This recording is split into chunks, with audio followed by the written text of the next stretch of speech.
here, and he's going to talk about the restoration of a farm in Iowa that looks absolutely fantastic. Mike has been at the university, he was telling me, for 45 years now, and he's a Regents professor, and he is here to tell us about his restoration project. Mike, it's great to have you here.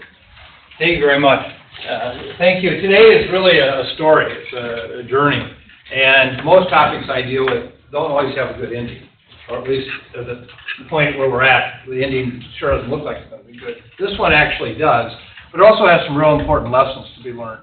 And I'm going to cover a lot of information today as I tell the story, because actually, as much as we think we know about the water, land, and the biomes of our area, we actually know very little, believe it or not.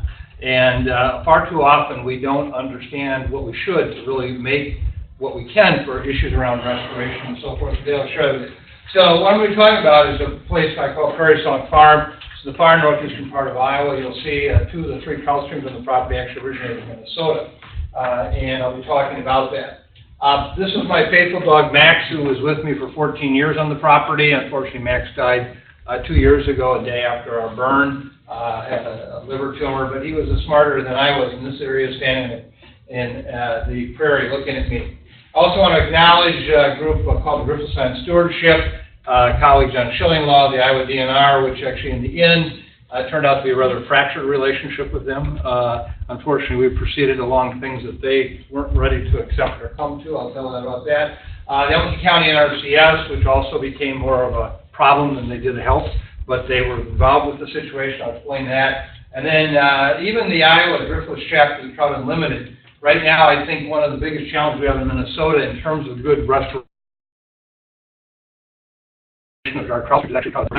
So I'll share that with you now to give you a kind of a warm-up. And then the Luther College Biology Department, which did a lot of work on this property. First of all, let me just remind everybody of the driftless areas. I don't think many people actually fully understand how unique this is. There's no other place in the world like the driftless area. What I mean by that is it's portions of southeast, western Wisconsin, northeastern Iowa, southeastern Minnesota, northwest Illinois. Many of you know that. 16,000 to 24,000 square miles. The karst topography results in the area being stirred by the most recent glacier, the Wisconian, and millions of years of precipitation-driven erosion and dissolution of limestone and dolomite. 400 million years, basically, of what we dealt with. One of the world's highest concentration of limestone spring creeks with more than 600 cold water streams and 3,600 miles of water. When one looks at the driftless area, it's this part of right here that you're all so well familiar with in terms of the big valleys and so forth that we see there. If one looks at what it looks like today, this is what we often think of the driftless area, how beautiful it is. This hasn't been like this for the last 50 to 70 years. For 8,000 years before this, it looked very, very, very different than it does today. And it's not that we need to make it look the same. Sorry, slides keep moving on their own here. These are the streams you see in the area. This very large concentration. This is not the only area in the world that has karst. There are many parts of the world that have karst, this limestone topography, but this is very different, and I'll show you why in a moment. Where my property sits in northeast Iowa, it actually is at 1,120 feet on the top, so it's up here in the Galena. And at the very bottom, actually, it's in about 820 feet, the limestone, or the St. Peter sandstone. So just on this 100-acre property I have, you can see a 300 and some feet difference. And of course, from the end of my property, New Orleans, is 820 feet. So it gives you an idea of the drops we see in these areas. Now, in terms of why it's different, this is actually the original of what surely changed boundaries over time of 8,000 years, was the native prairies of the Midwest. You can see much of Minnesota was in native prairie, Iowa, Illinois, etc. This is important because the native soils of the Midwestern prairies are so different, the backward soils we see, than what we deal with in most any other areas. And the soils become very important in understanding both its history, but also what we can do going forward. In addition to that, sorry, this keeps skipping on me here. I don't know why. There we go. There you see the native brook trout, which is the only trout that is actually native to Iowa, and in this area here, and where that's at. I'm so sorry that somehow the way it's hooked up here is not working. This is the overlay of where the native brook trout is. This is the only area in the world where both karst and the area of tallgrass prairies exist. So historically, the steppes in Australia, in Russia, in a number of places which were an equivalent of tallgrass prairies, none of them occurred where there were karst. So there's a lot of karst in the United States, but not where there was overlap. So the soil types of Pennsylvania or Kentucky or Missouri are very different than what we see with the prairies where the karst also existed. And also, it's the only area that has the native brook trout.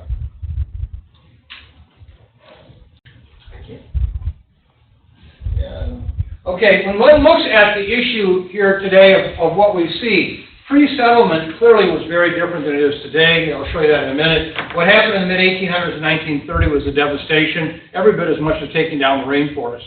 What modern agriculture has done to the landscape of the Midwest is obviously severe.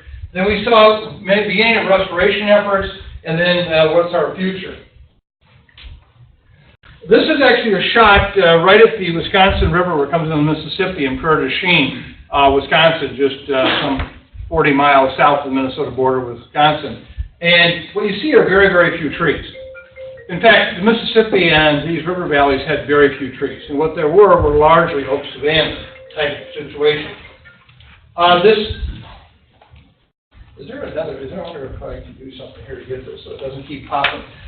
This is actually a shot from Pikes Peak in Iowa, where you're looking up, there's Wisconsin, but it's again just south of Minnesota. Very, very few trees that exist in this area. This is Fort Snelling. If you look back in the history of the Twin Cities, there were large areas of here that had no trees whatsoever. It was all prairie. And in fact, Eden Prairie was just that. The largest trees were actually those on the east side of Lake Minnetonka, which was on the other side of the fire lines, where you saw some oak savanna trees. This is what we see today with Mississippi. We think this is what we had forever, and in fact, it's not at all. This is Decorah, Iowa, the place right near my thing, my property. You can see very few trees there. This is, of course, Decorah today, where it's very, very heavily treed. Now, why was that? Was because of the fires. Basically, people forget how much the fires played. You know, I happen to have a real interest right now in moose and white-tailed deer and moose and the brainworm issue. You know, the big problem right now in northern Minnesota has very little to do with climate. Go ask Isle Royal. It has to do with the fact that the lack of fires brought the white-tailed deer into the successional forest that now overlap where the moose were, which have brought the brainworm in, which is the major devastating factor there. Fire has had a huge issue that we have not understood. Literally in this country, hundreds of thousands of square miles burnt every year because the Native Americans set them on fire, one, to basically protect themselves so that they could actually burn much so they didn't have a lot of fuel there so the big fires would come. Number two, they used it to bring the grazing animals, the bison and the elk, back in for this fresh, new, lush green. And then third, they used it for the enemies. In fact, one of the most famous Indian battles with the Fox Indians and the Dakota Sioux actually occurred on the Mississippi River just south of Minnesota and Iowa, where they literally ran them off the side of the bluffs with fire. And the Fox Indians lost that particular battle that day over that issue. This is probably the best example. J.C. Beltrami was the Italian guide for Lewis and Clark. Quite a character. Trust me, if you ever read his stuff. In 1823, he was on the first steamboat that tried to make it from Fort Rock Island to then Fort Snelling. And that night, once a year, the river set fire to the brushwood so that the surface of the vast regions they traversed successfully consumed by the flames. It was dark. We were at the mouth of the River Waha, the Upper River, right at the Minnesota, Iowa, Wisconsin border. When we saw at a distance all the images of the ephemeral regions, the few trees were on fire, which communicated to the grass and brushwood was blown by a violent northwest wind to the plains and valleys. The flames towering above the hills gave them the appearance of volcanoes, and the fire winding in its descent through the places covered with grass exhibited a resemblance of the undulating lava of Vesuvius. The fire accompanied us for some duration, 15 miles. They almost went to what is now La Crosse, Wisconsin, just based on the fires. And so that's why we didn't have all these trees, and it maintained the prairie, which the prairie soils and the oak savannas were all about. And today that's very, very different. This is what a tallgrass prairie looks like today. I was native here to most of it. What's very unusual about the tallgrass prairie, it's the only plants in the world that actually don't grow from the top up, but they grow from the ground up. Ironically, everything else grows from the tips up and gets bigger and bigger. They grow actually up, and that's why, in fact, if you look at this extensive root system that's below here, that's what created those black soils in 8,000 years of the prairie. All those black soils we have today was the carbon deposition of that area. The intensity of the root systems are remarkable. Under 1 square yard of big blue stem grass, 1 yard by 1 yard by 1 yard, is over 10 miles of roots and root hairs. And basically, that's why until the quote-unquote sod busters came with their steel plows, you couldn't farm this area here. The wooden plows couldn't handle it. But that also had a lot to do with what happened with the soils and with the streams and so forth. We have evidence some streams likely moved less than 1 to 2 inches per 100 years because the intensity of the root systems were so strong. These were like cement canals in a sense. And even with flooding events, there was very little movement. Now, we can't restore our area all back to prairie. I get that, but we'll come back to that.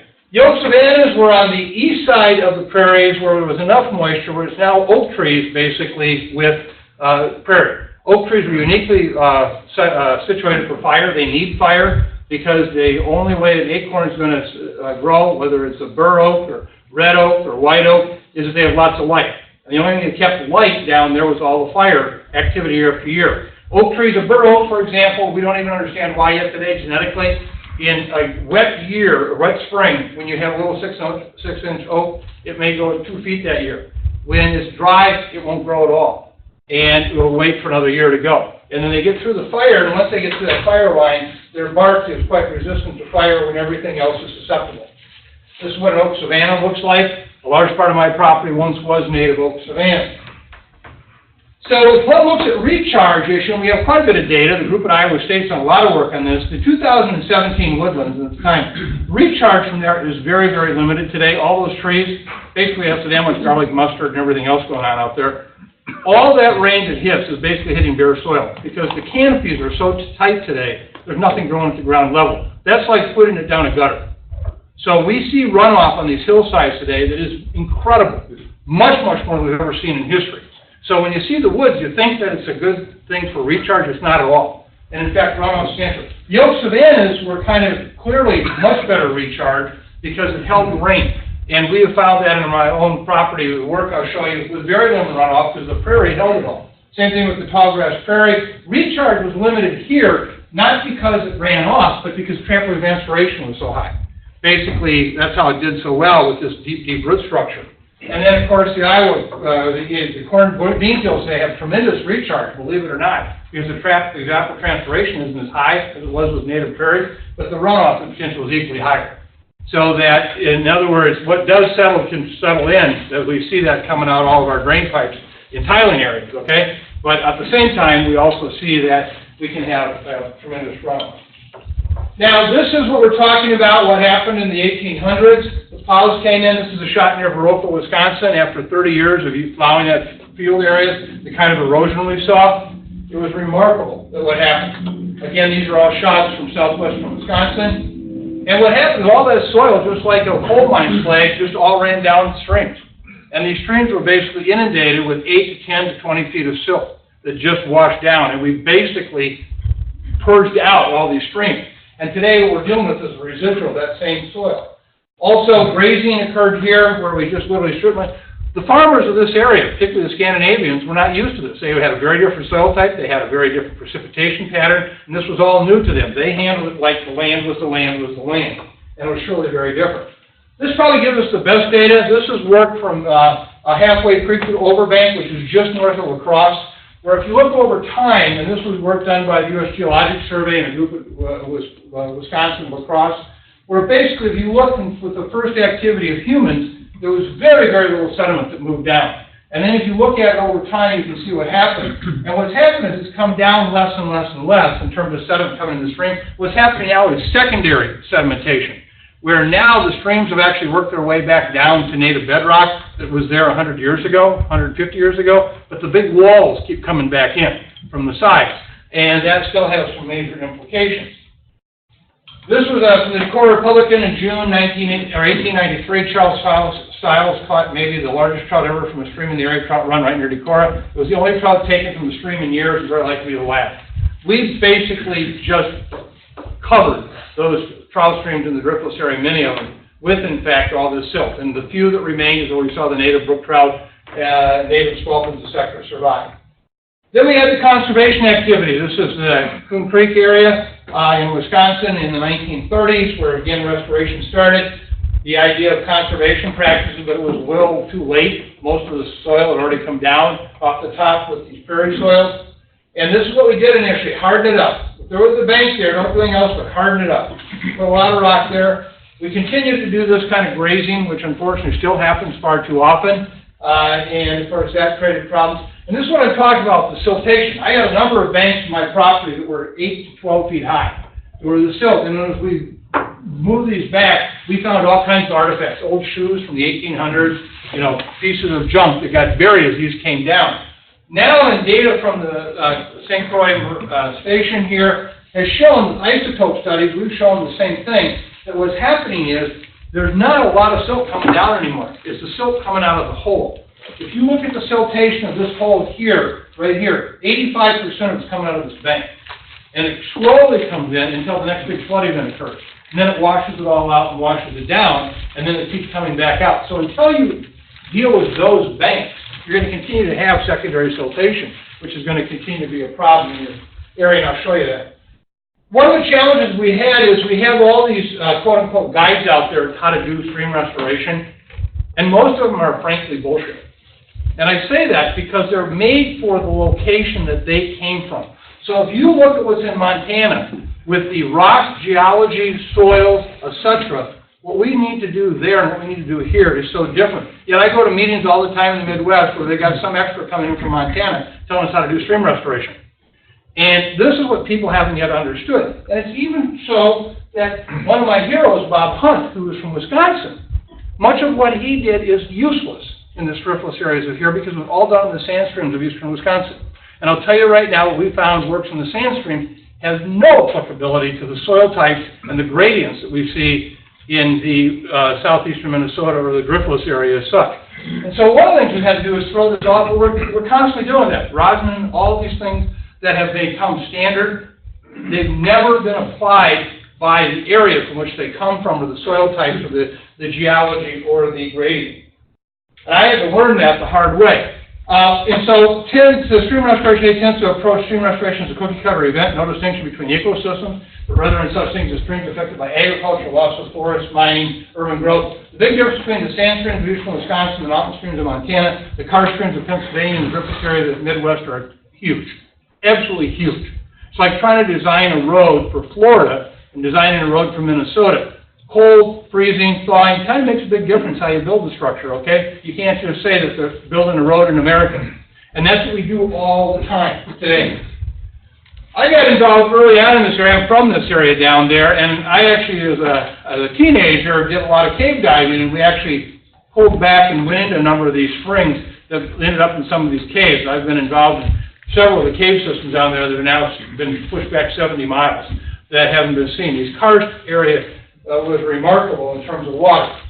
The property I owned was located in Elm County, the far northeastern county in Iowa, approximately 97 acres of both bottomland and wooded hillsides and uplands. Only driftless area property with 3 different trout streams on it. There's 3 different streams on the property, the only one. Waterloo Creek, which is the larger one, Duck Creek, the intermediate one, and Brook Creek, which I'll tell the story briefly about, which is a St. Peter sandstone spring that got relocated in 1941 by the farmer to keep it from going across the valley floor, ditched it along the side of a road, and I restored it back to its original location. Today, we've put the native brook trout in there, and they're doing very, very well. So I started this project in 2003. I'll just tell you right now, because I'm not going to suggest for a moment that this project should be seen as the way to do things. We made so many mistakes. The difference was I was able to do it. I have probably spent, and not probably, I know, well over $1.2 million of my own money to actually do this work. Today, we could do it for pennies, maybe not that much on the dollar by what we learned. It's a hell of a lot cheaper to put in 30 semi-loads of rock than it is to take it out. I took it out after 2 years of having it in. Okay, but the bottom line was it was nice because I didn't have to get any more approval from the Army Corps because they got so tired of taking my annual applications for new work and said, all you're doing is taking stuff out. We don't need to hear from you anymore. So I kind of had carte blanche to do what I did for 15 years on the property. And we learned a lot. This had 3 different streams, as I said, had wetlands, had bottomland prairie, had oak savanna. This is the property here. You'll see at the time I was buying it, this is Duck Creek coming in from the north, a landlocked stream way in Minnesota. This is Waterloo Creek, which actually starts in Houston County in Minnesota near Spring Grove, and then Brook Creek, which you'll see later up on top there. To give you an idea of the gradient I mentioned, very steep gradient. You'll see pictures of it here in this valley. Let me tell you, as I'll share with you later, I've been on the farm when a literally 14-foot wall of water came rushing down the valley. That is remarkable. You don't forget that, okay? I was right there. And that's what's different here also, because you've got a plan for not just water, but you've got a plan for how the water moves. It's very different than the Red River of the North, okay? And we often don't appreciate when we're doing our work down there what that means. In 1941, this is what the property looked like. An aerial, here's Waterloo Creek. Here, Duck Creek came in, and there's a stream right here called Brook Creek, which is a large St. Peter sandstone spring, about 3 gallons per second. And this is what was ditched by the farmer in 1943. He put it right along this road up here to go into Duck Creek. And I've reestablished that back to its original location. Now take a look at 1941. There hadn't been fire here for probably about 70 years. See the hillside? See there? This is what it looked like when I bought it in 2002. See the difference in just that number of years between 1940 and 2002, just 60 years, how much more growth occurred here. And of course, some of it is native, successional, but much of it was things like buckthorn, etc., box elder, which is not invasive, but it's surely a nuisance. And then you can still see the outline of the old Brook Creek trying to come across this trout stream, across this cornfield. So that's what I was concerned with. I used to fish this as a kid, and have learned a lot of it. This is what it looked like about 6 years ago. I built a home on it here, and this is now Brook Creek. It was reestablished back Duck Creek and Waterloo Creek. I did not try to change the stream locations at all. I didn't do any of that rosin work. In fact, I thought that it was kind of crazy, and I'll show you later, I think it is, that much of what we do that way is very expensive engineering for no benefit whatsoever. And you'll see what's come of it since that time. When we started out, we knew we had prairie and oak savanna. The bottomlands had a number of existing plants indicative of having been prairie. The upland area, which had never been had been grazed but had never been plowed, obviously had a lot there. I'll come back to that in a minute. And we also had major invasive species issues with wild parsnip, garlic mustard, Canada thistle. I'll just give you an idea. The best guesstimate I have is I've probably pulled somewhere between 35,000 and 40,000 wild parsnips over the time. And as of 3 years ago, it was eradicated on the property. So, I mean, you also can basically do some really important work here, and we had minor ones. This is my heavy-duty shovel. I've gone through 2 of those in the 14 years trying to pull garlic mustard, or wild parsnip, and you can see the tension finally broke that. But the good news is you can deal with it. Of course, fire became very important. This is Brook Creek right there. If you've ever seen a prairie fire, they're impressive as hell, sometimes 35-foot-5 flames. What's interesting about it is that the refugia that exists on the bottom, where there isn't all complete burning, holds a lot of the insect populations. On top of it, the flames of this are incredibly hot, but the heat goes down less than an inch in the soil. So all the rodent populations, etc., everything that's there survive very nicely. In fact, it's kind of fun. The dog that I said died, he loved going out after the burn because all the various rodents would come out running around wondering what the hell just happened. And he'd kind of play whack-a-mole with them, and they'd run back in. So they did very fine in terms of this property. This is what it looked like when I bought it. Lots of reed canary, lots of these trees in the valley bottom here. You can see it surely didn't look like it's cornfields or trees. There's an old oxbow that existed. This is a Duck Creek coming in, and you'll come back to this later. This is that part that was in the kind of the upper right-hand side. The first time I walked this with a dear friend who was a Vietnam War vet, and it took us 45 minutes to probably go a few hundred yards, and just how thick this was with box elder, buckthorn, etc., and all the sand spit. And when we got done, he looked at me and said, I haven't been in stuff like this since now. It was that tight. It was no sunlight was really making it through its way to the stream. A lot of banks like this. This was actually one of my most amazing events ever. This bank here coming down here, this is only about 1.5 feet, 2 feet deep here. And I tried to walk across here to go over here at one time. And I had my hip waders on with my boots, my regular boots. And I'm an English Channel swimmer. I kind of feel pretty comfortable in water. I almost drowned here in 2 feet of water. I got in, and all of a sudden, I started to sink down. and the suction kept taking me down, and I had water that finally got up here, and the only way I finally got out was getting water in my waders, laying back, and it took me about an hour by myself to get out of here. And I thought, isn't this going to be interesting? I'm going to drown in 2 feet of water on my own property, and, I swim the English Channel. What's that story all about? So it was that how much silt was in there that had come back down and kept coming out of these banks. Banks were like this all over, mud, dirt, all of it coming down, some rock. Car bodies, we took 44 car bodies off the property. In the old days, that was what was used to shore up banks, just throw a car against it.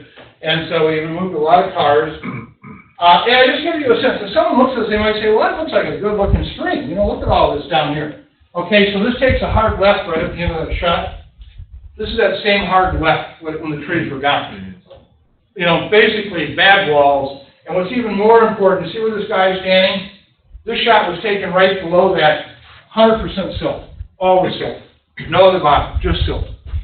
And the silt, of course, does two things. One is it has major implications for the aquatic insect population with the limestone bottom. Second of all, it basically eliminates turbulent flow. When you're going over rocks and rapids, your turbulent flow, which is actually a cooling effect, we can show that you actually get evaporation off of that, which cools the water. This is a perfect way to heat the water, because that black soil is absorbing that heat that's coming, energy that's coming down through there. And I've actually done studies showing how the water used to warm up on the property from top to bottom, and now it cools quite a bit. This is part of the upper end of the property, in the limestone area that I talked about, these big bluffs that we had. So we started on the project in 2003 using a combination of traditional and soft armor meaning more coir logs, etc. I didn't know what I was doing. I have to tell you that. So we used DNR, NRCS, etc. And, we went in and basically armored the damn place, really. That's all we did. The soft armor here was somewhat different. Grading banks to approximately 4 grade, moving on oak trees, planting with cover crop, tall grass prairie, aggressively attacking reed canary, using coir logs. What we found is we made mistake after mistake after mistake. If I'm here to tell you anything today, please just learn from my mistakes. They were many and they were substantial. We ended up taking about 8,000 trees off the property. In the downland area, we cut them. Many of them were smaller, but nonetheless, the upper end area, we just girdled the trees so that they died gradually. In the oak area, we kept all the oaks that provided animal habitat. A lot of burning. And we went after a reed canary. But what we did is we took these banks and we basically did what that was being done at the time, NRCS standards. Grade them back, put lots of rock on it, tighten it up, put the soil back over it. But we did something different. We put coir over it, so we thought that would protect against the next flood.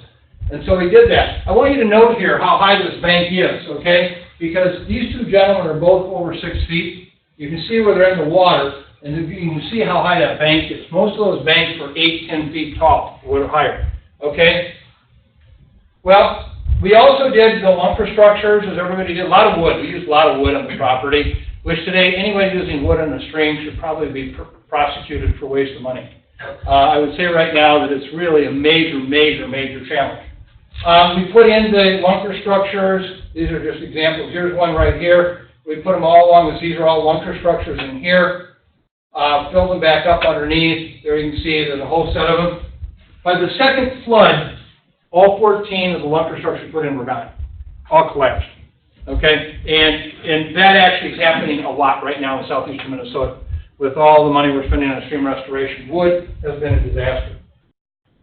We also went in, as I said right here, we took this bank up here, for example, which was a big bank soil, and we went in and cut that back a little bit, but more importantly, we planted it. See, we put the coir, there we have the prairies growing in there. Yeah, we hit the, oh, thanks. Sorry. And then that looked great. We thought, well, that's going to be good. The next substantial flood came, which were many, and that's what it looked like. Okay, so we said, wait a minute, this isn't working. Why are we trying to fight Mother Nature, particularly with prairie soils that blow easily? So we went back in and started our own work of just trimming them down, often 6 to 1. Took the soil out. That seemed to work a little bit until we started getting a gnawing at the bottom, and they started losing it. So then we went back in, right, all the trees are gone now, and we rocked just the bottom area. Just the bottom area. We rocked that. So at the toe, we basically prevented that from occurring, not any higher. And you'll see later what that meant. By the way, when we first did this hole, I'm just going to come back to this now. This was about 2 to 3 feet deep across here. As of 3 weeks when I was down there, this hole is now about 12 feet deep. All the silt that's been coming off is now gone. And we're down to bedrock. So we didn't do anything to deepen any of the holes. When we started this property effort, we had less than 4 holes that were over 5 feet, and they were right at 5 feet. Today, we have over 15 holes that are over 10 feet deep. And again, all it was just getting rid of the silt. It was not excavating anything at all. We had holes like this where we again have the same thing. The worst thing you can have on a stream is trees. People have a misconception that trees provide cooling. Just the opposite. What happens is by having trees on these areas here, basically you shade out any growth, you continue to get the erosion of the soils, and this is silt coming into the stream that's absorbing the heat, the energy coming off the sun. And then on top of it, these are hydraulic drills at the very least. When you get a root structure like this, as the water gets in there and starts to penetrate deeper and deeper in, what happens when you have water going into a tighter and tighter space? Hydraulic flow. And this eventually will blow out, and then you have a huge sore, a big sore that occurs, and we've seen that over and over and over again. So we went in and actually did this initially at this depth, and then we actually went in again and took this down one more time and put rock at the toe, and that's the same hole right here where you see it's all silt. This is clear rock now. All just basically washed out on its own once we tied up the banks. All we had to do was tie up the banks. And this is that same location. And you can see how the prairie is growing up. Remember this hole here? Look at what happened after the first major flood, which we've had many. All that was left was that clear, washed out, etc. Just a big thing. I went in and took all that rock out. As I said, it's a lot cheaper to put in 30 semi-loads of rock than to just take it out. What did I do? Took it all back. This is that same hole now without having done any excavation. All I did was let it flow where it is. Got the toe, took this 10-foot bank down, in this area here, we took over 500 dump truck loads of dirt out. Basically just trimmed it back, and today that hole, as you'll see in a minute, is remarkably deep. This is 3 of the Iowa DNR trout fishermen, or electrofishing people. You can see where that hole used to be. If they took 2 more steps into here, it's 12 feet deep.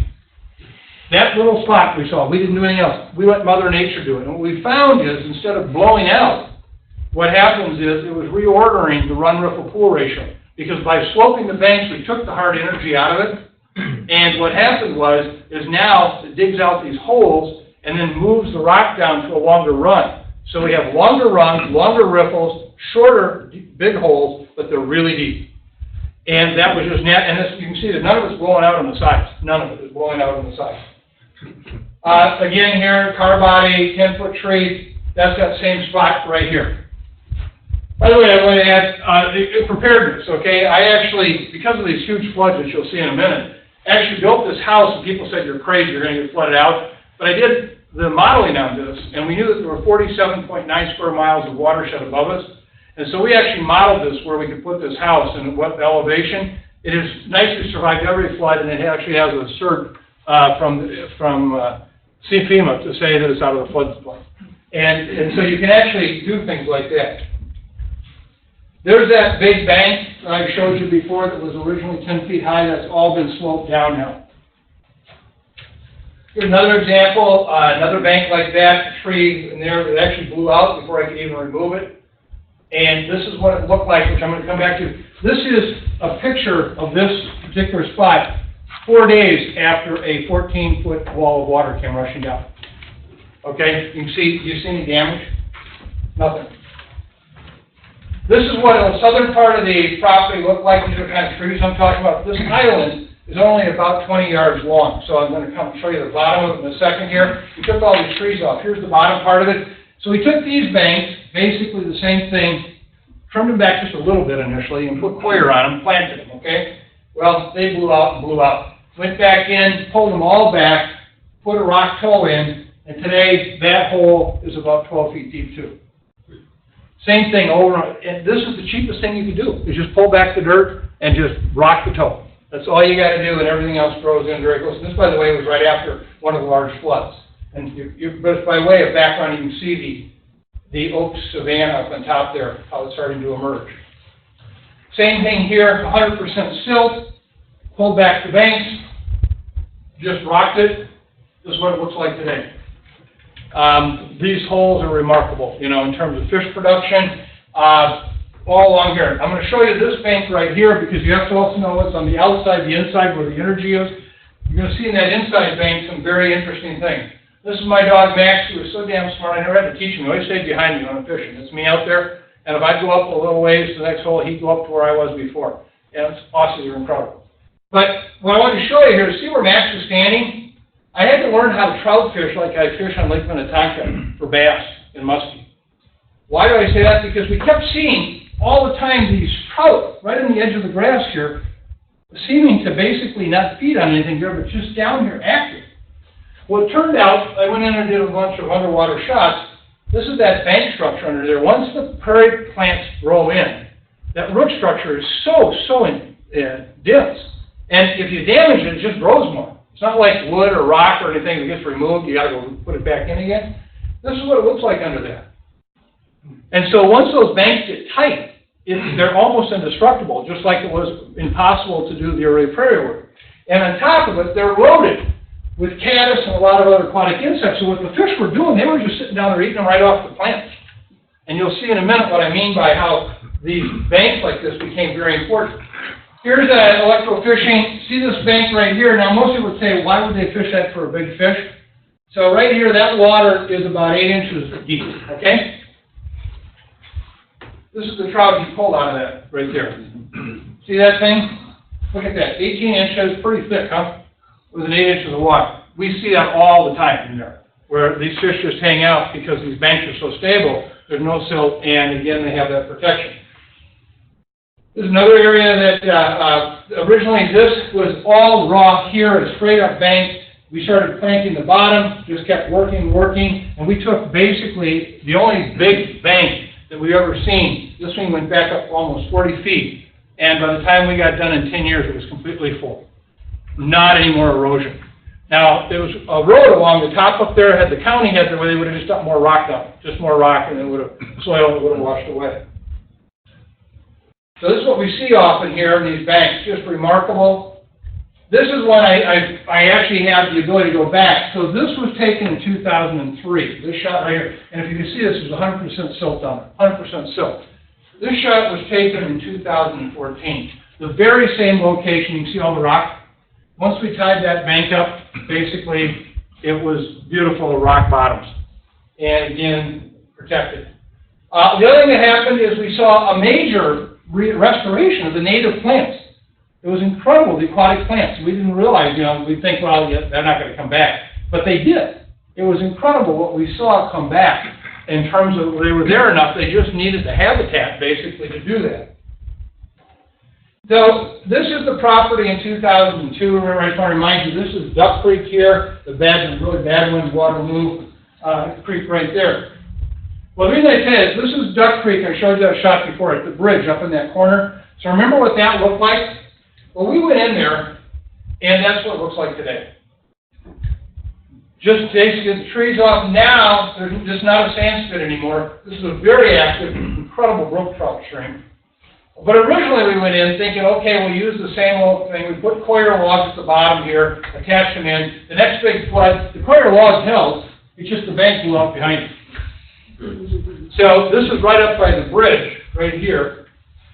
This is where that coir log was. So what we do, go back in and pull that back, just a rock toe, and it's withheld all these floods since that time. It's withheld a number of floods since then. Wood, root balls, my bane of my existence. Every group wants to use it. The worst thing you can possibly do. This was a root ball here, where it had a root structure here, and then they placed it in the side. Bob Hunt showed they worked really well in the sand streams of eastern Wisconsin because the sand would get, water would get in behind the log, the sand would just keep collapsing down. When water got into this, it just blew out. The stream bank used to go right here, right like that. That all blew out because of that root ball. We took them all out. This bank now, by just basically taking that out, Pulling it back, that's what it looks like now. I would never spend money on anything like that. This is another one, wing dams. Everybody wanted to be a wing dam. This is Duck Creek with all the bad silt in it. And, I mean, that's just all sand silt. So we put one in, a lot of rock there.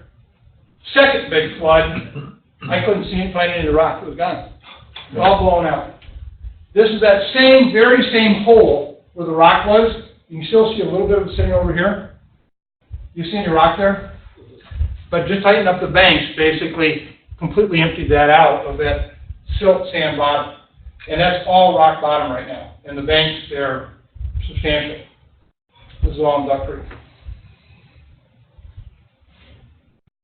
So the other thing that happened is we saw a dramatic change in the spawning area because spawn obviously requires a rock bottom. And by greatly opening up that area, we saw dramatic changes in spawning. And the number of fish, and we actually have counts, so we actually would go out and count the fish. It was not unusual to see 20-yard by 15-yard spawning beds in the fall, and we would count 40 to 100 trout on them at a time. Some of you know that tiger trout are a crossbreed between brook trout and brown trout, very rare. And because they breed at the same time, they're different species. One has an additional gene than the other one. They're sterile, just like the other tiger fish. If you catch one tiger trout in your lifetime, that was a big deal. Every day we catch tiger trout in here now. Just because, again, the immense breeding of brook trout and brown. These are all spawn beds that are just huge. If I could show that a little closer, there's a number of very large fish on here, on this particular spawning area. One same thing here. This is an example. It's not unusual to pull out 25 to 27-inch browns. Rainbow, large also. Brook trout, not as large, but lots of them. That's me right outside my home, putting that one back in. It's all catch and release. To give you an idea, because it turned out the IODNR was using this really small jerry-rig shocker, trying to do these big holes. It'd be kind of like trying to take, you know, a $2 telescope and determining with a acute distinction the surface of Mars. You know, it doesn't work very well. And so we actually did our own, and I always made this open to people to fish for free. But all I required is they had to give me a report back the next day of what they saw, what happened, how many fish. So we've had pretty good monitoring. These are the number of person fishing days, number caught, here range, browns, brooks. And what you can see is, as we got up here, and last year we were actually at 52 trout on per day per person.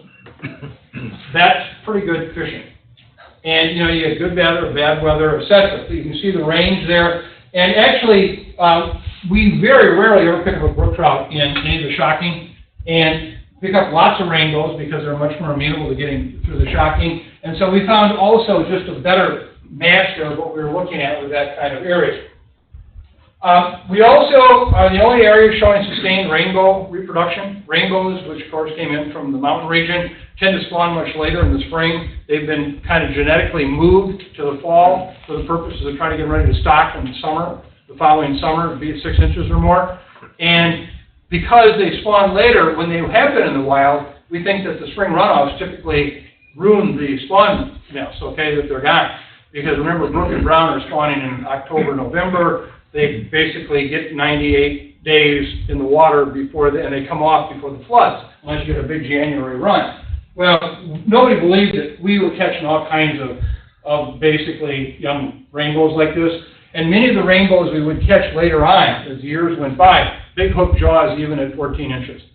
Very different than the classic kind of shocker rainbows that we've seen. Remember this shot here I showed you earlier? See that little peak right there, up there? This is the same shot taken a few years later. Max is under the site. That's got the same peak right there. That's how it looked different. Now, just to close out here, let me just say, so the oak savanna, we went in, that's what it looked like early. You can see all the small trees. We went in, girdle goes, this is an example of what we're talking about. See that overhanging oak?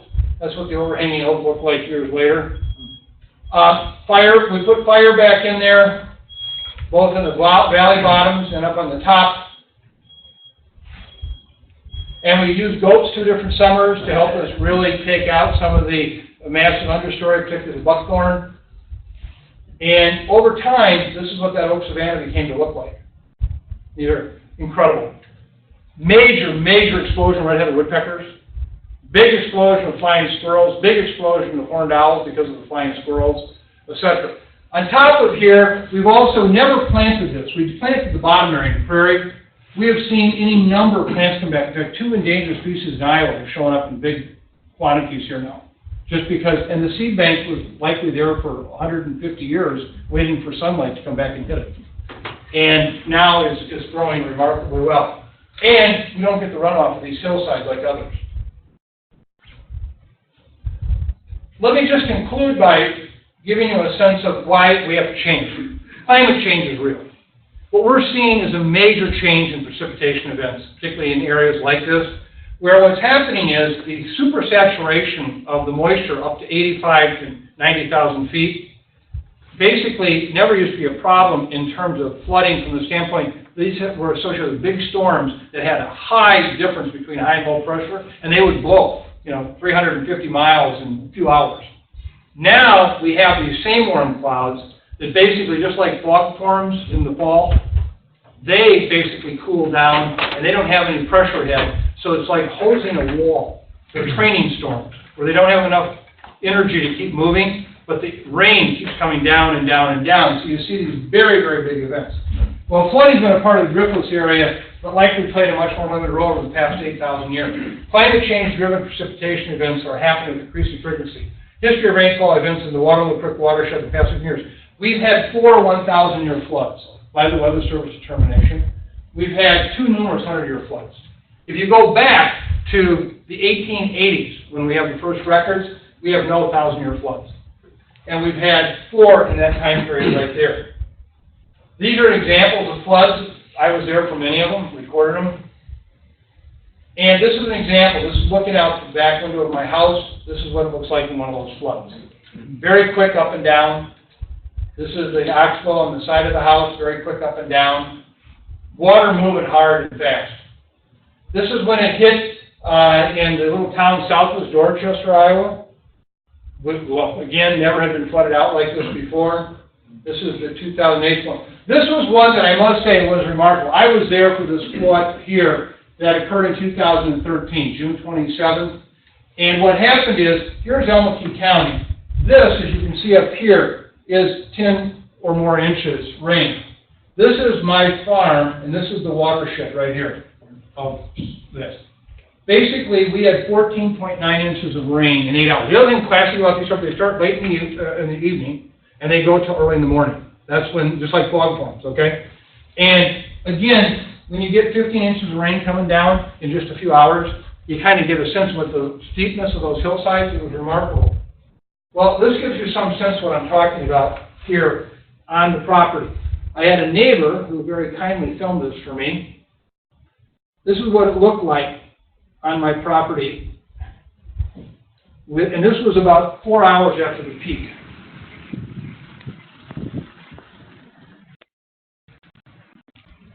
There are dead cattle rolling through here, any number of things coming through. What's that flowing down there? Where? He's actually talking back under here.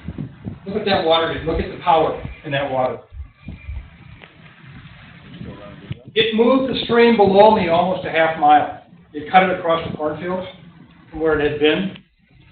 Major damage all along during that storm. So what happened at our place?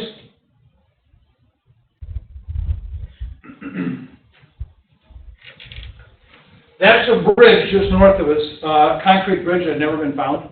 To this day, nobody quite knows where it went. It was at a state park in Minnesota. Banks like this happened all the time. Let me just show you. This is a project done by the Iowa TU just below me, in which at one point before the first, and this was a minor flood, relatively, the bank went out to here and they had clear all along here. The first flood, it took it all out. No toe on the bottom, etc. Same thing happened here, another one here. And this one, I come back to this and say why this is interesting. This was many thousands of dollars of a project. Today in southeastern Minnesota, I think we're just waiting for a investigation to be conducted, potentially by the legislature on what's been millions of dollars spent in projects you on there right now that are a disaster. Nobody is following up or monitoring. And each flood basically washes out. So we got to stop counting how many miles we restore. I want to know how many miles sustain themselves. And that is a huge issue. And I predict in the next 12 months, you're going to see a major investigation into how money is being spent on stream restoration, particularly in southeastern Minnesota. And it's going to be a disaster. And we have film of many, many projects that are much worse after the next flood came in and following the restoration work. And again, it's the same thing, spending way too much money.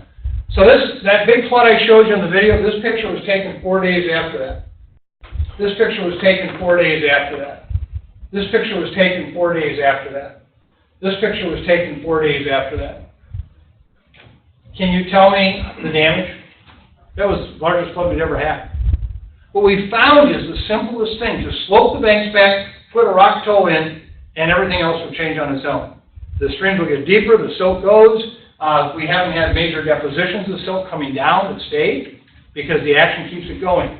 So this is really a lesson learned. It says it's really quite simple. So my habitat lessons learned after 15 years of trial and error and a lot of money. And by the way, today I could literally do this for pennies on the dollar. It is so cheap just to pull soil back, move it, put a rock toe in, and let it go. No engineering. Don't do any engineering. We did no engineering here at all. And those streams haven't moved into the big floods. They've all stayed right where they're at. Climate change precipitation patterns, driftless area soil types and elevation drops require new methods of habitat improvement. Planned habitat improvement work must based on flooding conditions, not normal flow. Adapt the hole above and the hole below. I got to tell you how many times I've seen somebody rock a big curve and then forget that when you sling that shot that water off of that rock, it's going to hit that inside curve of the hole below it, and I watched them blow sky high. We always do everything, a hole above and hole below. So what's this hole going to do to this one, or what's this hole going to do to that? Very rarely considered. Minimize use of wood or any kind of structure in the driftless area. Every place we use wood blew out. And today it's very expensive to put in, and we need post-habitat improvement assessment, which is not being done in any meaningful way. Cold water stream improvement should be in ever evolving science and practice. Most driftless area stream restoration work is based on outdated approaches. They may be used on other stream systems, but not the driftless area, and there is little post-restoration evaluation. When I talk about cutting down trees on a stream, the people from Montana go nuts. And they should, because they're applying a Montana standard to what we're doing here. And at the same time, don't tell me about planting trees. You know, I've seen too many DNR projects where they go, first thing they do is go and plant willows. Worst thing can have happen. If you're not going to burn them every year, don't plant them, because they will shade out everything and be within 3 to 5 years is bare dirt on the bottom. That's what's vulnerable to flooding damage. Our work at Prairie Song Farm supports the prairie grass restoration of streams back, including the removal of riparian trees, excess bank soil, and strategic limited rock placement is a highly cost-effective and long-term solution for greatly improving driftless area stream habitat. We didn't have to rock those walls. We have no rock walls in there anymore. None. All that's gone. Much cheaper. All we have is at the toe, and it's working. And it's a laboratory that I surely, if somebody had told me in 2002, you're going to have all these 1,000-year floods, just like I pointed out to you here, I would have said, I'm crazy, I'm not going to do this, okay? But once I got into it, I kept doing it. And I think the data today really support that this is a very good approach for that area. Now, I'm not going to tell you to go do that up in the Red River, do that up in the Iron Range. That would be a totally wrong thing to do. But for where you have native prairie and high gradient, this is clearly what we do. So I'll just close by saying this is what it looked like 2 years ago. And the prairie water interface, I think, and the soil types, we have not really appreciated why we should learn from our history to understand how to best do the future. Thank you.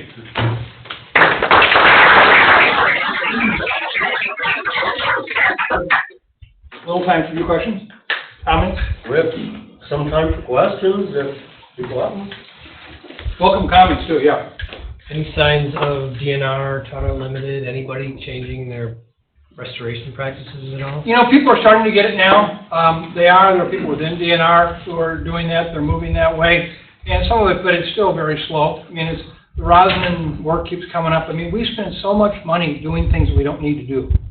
But we've done it. And NRCS, I mean, if I'm going to do a stream restoration in southeastern Minnesota, it's the same way I do a stream restoration in Georgia. Same way I do a stream restoration in Missouri. And that's the challenge, is the streams are so different. And including soil types, including biota, including geology, including gradient. You know, those all have to be considered. And even here, just understanding that the siltation was not coming down. I mean, people had this idea. You know, we did little to bring back the natural reproduction of trout. A lot of people want to take credit for all the work we did. Hell, it had nothing to do with it. It had to do with time. Finally, enough water moved to bring out enough of the bottom silt to get back down to bedrock. It took 100 years to do that, but that's what happened. So if you look at Halfway Creek, all the work there, you can see what's happened, but it's still in those walls, so it's still coming out, causing a problem. But we have enough riffles now that by the 1970s to 80s, we started getting natural reproduction again. But only because of the fact that, not because we did restoration work, it was because Mother Nature, you know, got us back down to the bedrock, which is an advantage now. At least you don't have to dig out. And we showed clearly, even with the residual silt, the secondary siltation, floods take that out and move it down. Sends it down to Lake Pepin. Any other comments or questions? Yeah. What was the time frame that you did all the work in? 2003 till right now. Okay. Yeah, it's been going. But now, you know, that last big flood I showed you, you know, was in 13. We've done very, very little work in the last 5 years. I mean, flood after flood, and it's just holding. I mean, right now, the biggest thing is just keeping up on invasives. You know, we've gotten rid of, you know, garlic mustard pretty much on the hillside. That's gone. Parsnip is a challenge because it's still coming in with floods, and we have to go back, but it's nothing to what it was.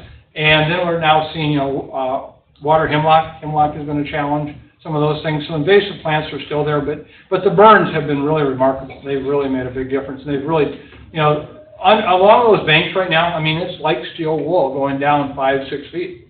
And so it really protects those banks like nothing else. So the soil that you removed from the banks, where did you go with that? I gave it away to all the local farmers, which ingratiated me to them. And I just made a requirement they wouldn't let it come back down again. So I actually was very lucky. I was from this area, and because I have a little bit of notoriety from my career, people kind of know who I was. Because at one point, my property looked like we were building a Walmart parking lot, and people, I mean, turning a good cornfield into what? And so, you know, there was a little bit, but they gave me a little leeway because, you know, so whatever. But nonetheless, it was a challenge. So we took all that soil off and gave it away. I could have sold it, probably, but, you know, to me it was a goodwill. And they love that black dirt. Oh, mine, do they love that black dirt. And a lot of, yes? Do you keep them burning every so often? Burning, we do it annually right now. We continue to do it. And the other thing, we actually had real criticism from the insect people saying that we were going to kill all the insect population off by burning annually. So we set up a study, burn, non-burn areas, and we actually found higher numbers of invertebrates and a higher diversity in the burn areas than the non-burn areas, and kind of silenced them. You know, it's amazing how much is dogma in science. I mean, wow, that's the way, it's this or it's this or it's this, and, you know, it's just crazy. I mean, you know, that's just not true. You know, I had an ornithologist who absolutely thought I was telling him a lie. We have 2 different nesting pileated woodpeckers on the property. Well, it's assumed, and it's carved in stone, that pileateds need somewhere between 5,000 to 8,000 acres kind of thing for their territory, and you don't see them overlap. I said, well, we got 2 on 100 acres. Well, it's not possible. So I brought him onto the property. He couldn't believe it, you know, because he's been one of those people saying it's not possible. So, I mean, I think one of the things we did in this study is challenge the notion. You know, I just let it tell me what it's going to tell me. So, yeah. So are you writing any of this up? You know, I've been in the process of writing it up, and actually I've given a number of presentations. Part of my problem is my work is I'm doing so much writing there, and I never get a chance, you know. And in fact, this was going to be my spring to write this up, and then I got involved with chronic wasting disease more than I ever hoped in Ebola in Africa. And so that's the problem. But we have a lot of data. I mean, we have temperature data, we have insect population data, and in fact, here's an example. Just quickly, here's insect population. Looking at Waterloo Duck and South Pine is the stream nearby. And if you look at over time, you can see with duck and Waterloo just the improvement in the density of microinvertebrates with the So we have data like this. We have a lot of data. We have fish, you know, the fish population data. So we do have a lot that we could, here's the holes I mentioned. In 2004, we had 4 holes, basically 3 to 4 feet deep. And in 2015, we had 26 holes, of which 12 were over 5 feet deep, of which 8 of them were over 10 feet deep, and they just keep getting deeper with each flood as they reorder the run riffle pool ratio. And again, not blowing out. You didn't see any rock blowing out in those pictures after that big flood. It's been remarkable. So we have a lot of data like this. So thank you. If you would like to help, I'd take one. So, well, thank you very much for the opportunity to be here. I appreciate it very much. Thank you. Thank you.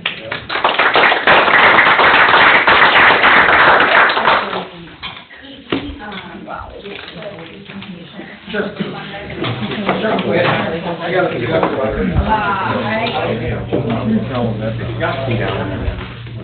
Yeah, I can get it. Yeah, well, yeah. Go ahead, I'll give it to you right now. Okay? Sure. I think there's a lot of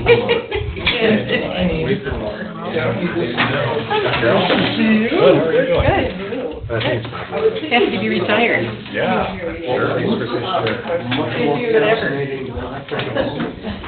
Hanging out. Not sure.